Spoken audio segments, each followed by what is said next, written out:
بسم اللہ الرحمن الرحیم، السلام علیکم ورحمۃ اللہ وبرکاتہ۔ بچوں، آج ہم اسلامیہ جماعت 11ویں اس کا باب چہارم سبق نمبر 1 اجتماعی خیر خواہی اور احترام انسانیت یہ پڑھنے جا رہے ہیں۔ اس کا لیکچر نمبر 1 ہم پہلے پڑھ چکے ہیں۔ آج ہم انشاءاللہ اس کا لیکچر نمبر 2 پڑھیں گے اور صفحہ نمبر کتاب کا ہے 73 یعنی کہ 73 یہ نکال لیں۔ اور اس آج کے لیکچر میں ہم 2 ٹاپک پڑھیں گے۔ نمبر 1 تحقیر انسانیت کی صورتیں، پیج نمبر 73 پہ ہے، اور خیر خواہی اور احترام انسانیت کے فوائد، پیج نمبر 74 پہ ہے۔ سب سے پہلے موجودہ دور میں یا شروع سے جو چلی آ رہی ہیں کہ انسانیت کی تحقیر کن صورتوں میں کی گئی ہے اور موجودہ دور میں کون سی رائج ہیں جس کی وجہ سے ایک انسان کی تذلیل کی جاتی ہے اور اس کا جو ایک اصل مقام ہوتا ہے، اس کی جو پہچان ہوتی ہے، جو اس کا ایک حق ہوتا ہے، اس سے اسے محروم کیا جاتا ہے۔ اس میں سے سب سے پہلی چیز کیا ہے تحقیر انسانیت میں؟ دوسروں کو حقیر سمجھنا۔ جو انسان دوسرے کو ذلیل کرنے کی کوشش کرتا ہے وہ ہر لمحہ ہر دوسرے کو وہ کیا کرتا ہے؟ اپنے آپ سے کمتر سمجھتا ہے۔ وہ یہ سمجھتا ہے کہ انسان تو صرف میں ہی ہوں، مجھے پروٹوکول ملنا چاہیے، میرے لیے سب کچھ جو ہے وہ انسانیت ہے، باقی چیزیں، باقی جو عزت ہے وہ ساری دوسروں کے لیے نہیں ہے۔ وہ دوسروں کو اپنے سے کمتر سمجھتا ہے۔ تو دوسروں کی تذلیل کا پہلا سبب کیا ہے کہ دوسروں کو کمتر سمجھنا۔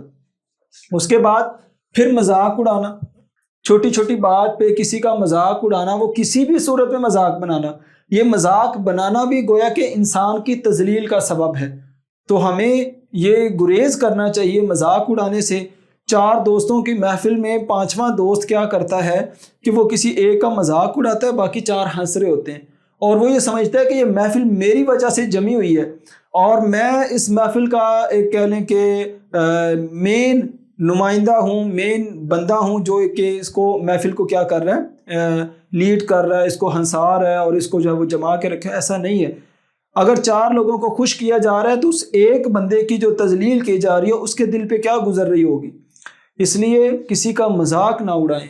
اور اس کے بعد غلط نام اور القاب سے پکارنا، کسی کا ایسا نام رکھ دینا وہ بعد میں اس کا اصل نام کم پڑ جاتا ہے اور وہ غلط نام زیادہ معروف ہو جاتا ہے اور پھر وہ بندہ فخر سے کہہ رہا ہوتا ہے یہ نام اس کا میں نے رکھا تھا۔ تو یہ بھی تحقیر انسانیت کی ایک کہہ لیں کہ ایک سبب ہے۔ رنگ و نسل میں فرق کرنا، کسی کو اللہ تعالیٰ نے گورا بنا دیا، کسی کو کالا بنا دیا، اور اسی طرح نسل میں فرق کرنا، یہ جٹ ہے، بٹ ہے، یہ رائی ہے، یہ رانا ہے، یہ فلاں، یہ کشمیری ہے۔ یاد رکھیں یہ ساری چیزیں اللہ تعالیٰ کے ہاں تو کوئی معنی نہیں رکھتی۔ اللہ تعالیٰ کے ہاں معنی کوئی چیز رکھتی ہے تو وہ کیا ہے؟ تقویٰ ہے۔ اللہ تعالیٰ کو حضرت بلال رضی اللہ تعالیٰ عنہ کا تقویٰ اتنا پسند آیا کہ ان کا رنگ جو ہے وہ تقویٰ کے آگے کم پڑ گیا اور وہ چلتے زمین پر تھے اور ان کے قدموں کی آہٹ جو ہے وہ جنت میں سنائی دیتی تھی۔ رسول اللہ صلی اللہ علیہ وسلم نے خطبہ حجۃ الوداع میں کیا فرمایا؟ تم سب آدم کی اولاد ہو اور تم میں کوئی عربی اجمی، کوئی کالا گورا ایک دوسرے پر کوئی فوقیت نہیں رکھتا۔ اس لیے رنگ نسل میں فرق کرنا یہ بھی تحقیر انسانیت کا ایک سبب ہے یا اس کی ایک صورت ہے۔ اور اسی طرح جسمانی ساخت پر مذاق اڑانا، اللہ تعالیٰ نے جس کو جیسا پیدا کر دی ہے یہ اللہ تعالیٰ کی مرضی ہے۔ کوئی جو ہے وہ سیدھا دیکھ رہا ہے، کسی کی نظر ٹیڑھی ہو سکتی ہے، کوئی جو ہے وہ میانے قد کا ہے، کوئی زیادہ لمبے قد کا ہے تو کوئی چھوٹے قد کا ہو سکتا ہے، کوئی صحت مند ہے، کوئی کمزور ہو سکتا ہے۔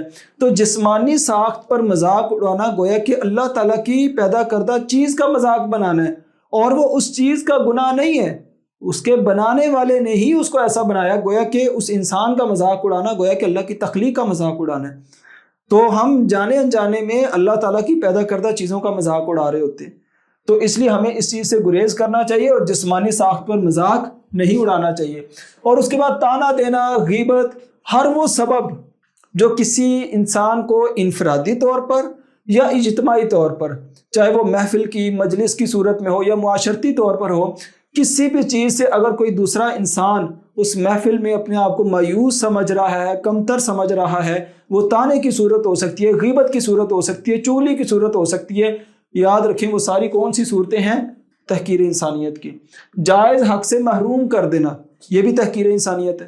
کسی کی زمین پہ قبضہ کر دینا اور یہ سمجھنا کہ یہ تو اس کے لائق ہی نہیں ہے، فرنٹ پہ زمین تو میری ہونی چاہیے، یہ چھوٹا ہو کہ مجھ سے جو ہے وہ میری زمین پیچھے ہے، اس کی آگے ہے، تو گویا کہ یہ زمین میری ہونی چاہیے فرنٹ پہ. تو جائز حق سے محروم کرنا. مالی حیثیت، اللہ تعالیٰ نے کسی کو بہت زیادہ دے دیا تو یہ اللہ کی مرضی ہے، یہ اللہ کی تقسیم ہے. اللہ تعالیٰ کی تقسیم پہ راضی رہتے ہوئے اللہ تعالیٰ کی دی ہوئی نعمتوں کو استعمال کرنا چاہیے، نہ کہ سامنے والے کا مذاق اڑانا کہ یہ دیکھو اس کا لباس دیکھ لو، یہ تو پہنتا ہی 400 والا سوٹ ہے، یہ جو ہے وہ جوتے اس کے جو ہے وہ پرانے ہوتے ہیں، پچھلے سال والے لے کے چل رہا ہوتا ہے. اس طرح کی چیزیں، کسی کے لباس پر مذاق اڑانا. اللہ تعالیٰ نے دے دیا ہے، اس سے وجود جب وہ ڈھانپ لیا اتنا کافی ہے. ہاں آپ نے معیاری پہنا ہے تو اللہ کا شکر ادا کریں اور ڈریں اس دن سے کہ اللہ تعالیٰ اگر دن کو پھیر دے، کیونکہ قرآن مجید میں آتا ہے تلک الایام نداولھا بین الناس، کہ یہ جو دن ہے ہم بندوں کے درمیان پھیرتے رہتے ہیں. آج اس پر امیری ہے، کل اس پر ہوگی، آج غربت اس پر ہے، کل اس پر ہوگی. اس لیے مالی حیثیت اس کو نہیں جو ہے وہ اس طرح فرق نہیں کرنا چاہیے. اور اسی طرح کسی کا عیب ظاہر کرنا، 4 لوگوں میں کسی کا عیب ظاہر کرنا تاکہ بندہ واہ واہ اپنی کروائے اور سامنے والے کو ذلیل کروائے. یاد رکھیں حدیث میں آتا ہے ومن ستر مسلمن، جو کسی مسلمان کا پردہ رکھتا ہے، کسی کا عیب چھپا لیتا ہے، اللہ تعالیٰ اس کا پردہ رکھ لیتا ہے دنیا میں. اور جو دنیا میں کسی کا عیب ظاہر کرتا ہے، پردہ اس کا فاش کر دیتا ہے، یاد رکھو قیامت کے دن اللہ تعالیٰ دنیا میں بھی تو اس کو ذلیل کرتے ہی ہیں، آخرت میں ساری انسانیت کے سامنے ذلیل کریں گے. تو اس لیے یہ وہ صورتیں ہیں جن صورتوں کو بندہ استعمال کر کے یا جن پر عمل کر کے اللہ کے بندوں کو ذلیل کرتا ہے، تو ہمیں ان سے بچنا ہے. اس کے بعد خیر خواہی اور احترام انسانیت، اس کے بارے میں ہم پہلے لیکچر میں پڑھ چکے تھے، اب صورتیں پڑھ لی ہیں. اب خیر خواہی اور احترام انسانیت کے فوائد کیا ہیں؟ نمبر 1، بھائی چارے کو فروغ ملتا ہے، لوگ ایک دوسرے کے بھائی بن جاتے ہیں اجتماعی خیر خواہی سے، احترام انسانیت سے. اس کے بعد یکجہتی، لوگ متحد ہو جاتے ہیں، ان میں فرق جو ہے وہ ختم ہو جاتا ہے. اور اسی طرح جھگڑوں کی روک تھام، جب ایک دوسرے کے ساتھ خیر خواہی ہوگی تو جھگڑے ہوں گے ہی نہیں، اور جہاں پہ جھگڑے ہوں گے وہاں خیر خواہی نہیں ہوگی. اور اس کے بعد نفرت کا خاتمہ، اور جب جھگڑے ہی نہیں ہیں تو نفرت کہاں سے آئے گی؟ تو نفرت بھی ختم ہو جاتی ہے. اور اس کے بعد برداشت، احترام انسانیت سے کیا ہوتا ہے؟ برداشت ملتی ہے. اگر کسی نے آپ کے ساتھ جو ہے وہ ظلم کیا، آپ احترام کرتے ہوئے چپ کر رہے ہیں تو گویا کہ آپ کی برداشت میں اضافہ ہو رہا ہے.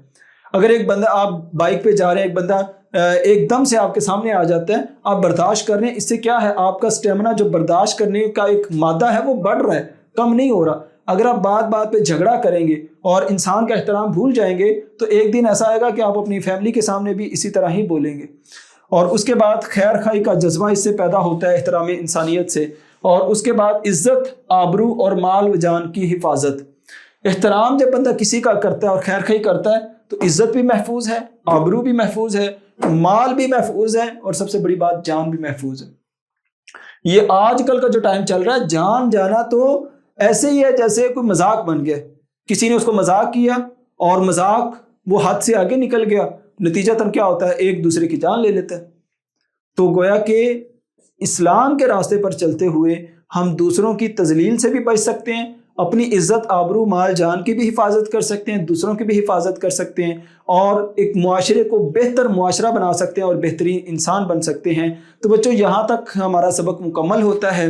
تو اس سے پہلے ہم نے اس صورت میں خیر خواہی، اجتماعی خیر خواہی قرآن و سنت کی روشنی میں، احترام انسانیت قرآن و سنت کی روشنی میں اور سیرت و صحابہ کی روشنی میں، اور اسی طرح تحقیر انسانیت کی مختلف صورتیں پڑھی ہیں اور خیر خواہی اور احترام انسانیت کے فوائد پڑھے ہیں.